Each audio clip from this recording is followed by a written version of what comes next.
All right, so moving to the driver's side, valve cover replacement. Here's my plan. The rest of the air cleaner comes off.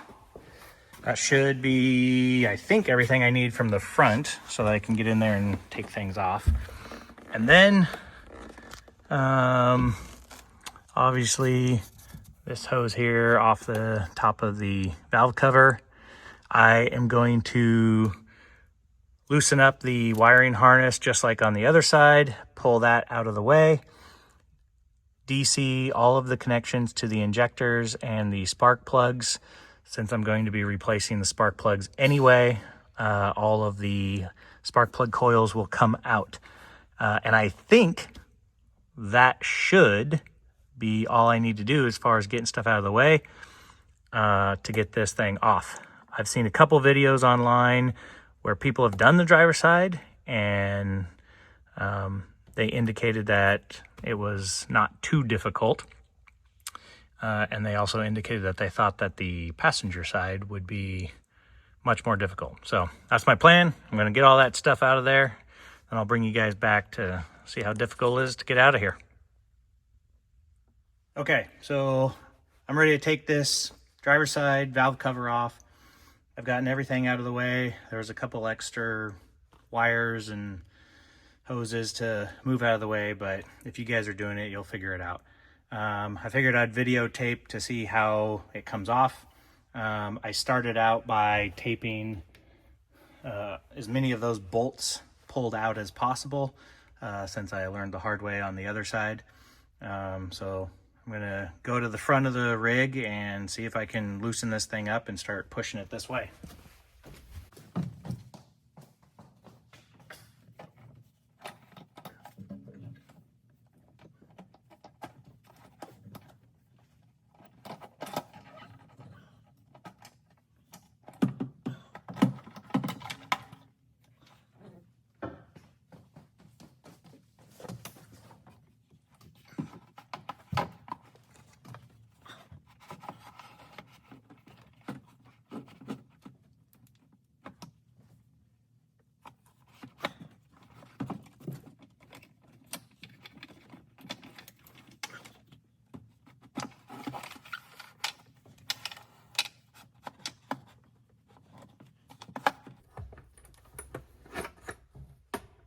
All right, well, there we go. This baffle's still in place, so that's good. But definitely the same glue that failed on the other one. So I'm glad I'm changing it because this one probably wouldn't have been far behind. All right, so yeah, for reference, guys, the driver's side is the easier side. But I also learned a good amount of technique on the passenger side, and I still moved all this stuff out of the way, but that was a little bit easier. I would definitely tape up these bolts like this, because that was nice having them not catch on stuff. So all right, well, that's out of the way, and I'll go get the new one to put the new one on. Okay, so I'm ready to install it. Got all my bolts taped up. Something I learned on the other side. Make these pieces of tape plenty big, so you have just easy tabs to grab and rip off. The other ones were kind of short, and there was a handful of them that were kind of tough to get off. So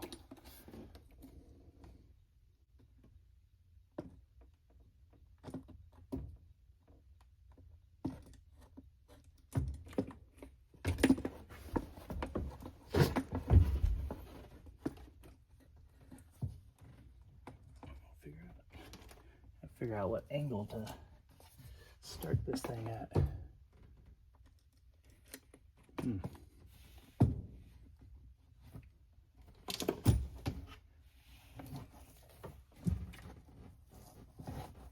we go.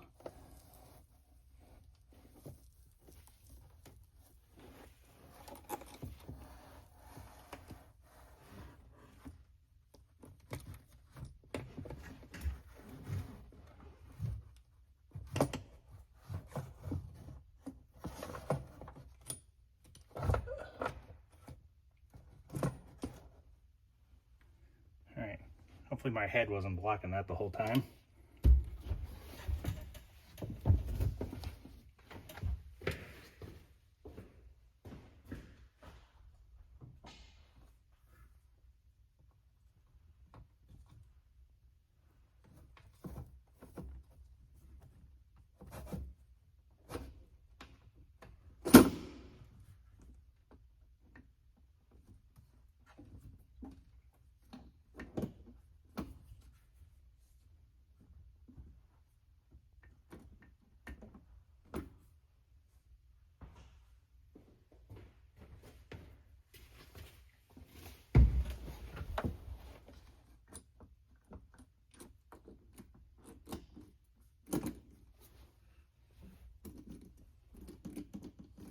Okay, well, that should be it. Cool. All right, well, like I said, driver's side definitely seems to be easier than the passenger side. So, I'm gonna put this back together.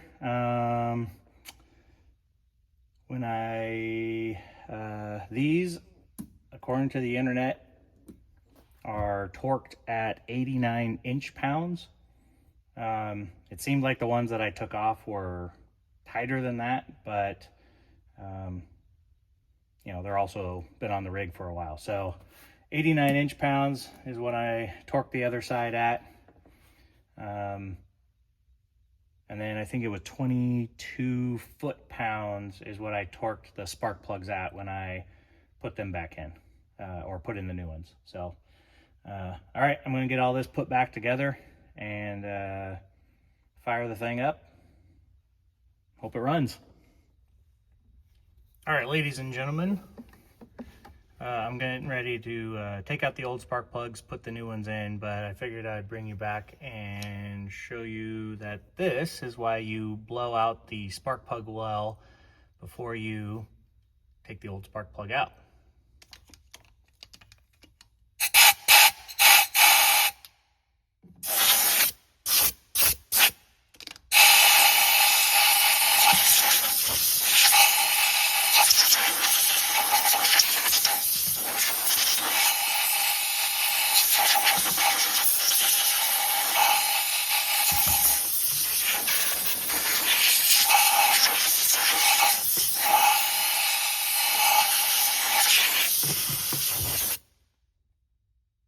See all that crap that came out of there? If you don't do that and you take that spark plug out, there's a high likelihood that a lot of that is going to end up down inside your cylinder. And rocks and sand and dirt are usually not good for an engine. All right, that's all.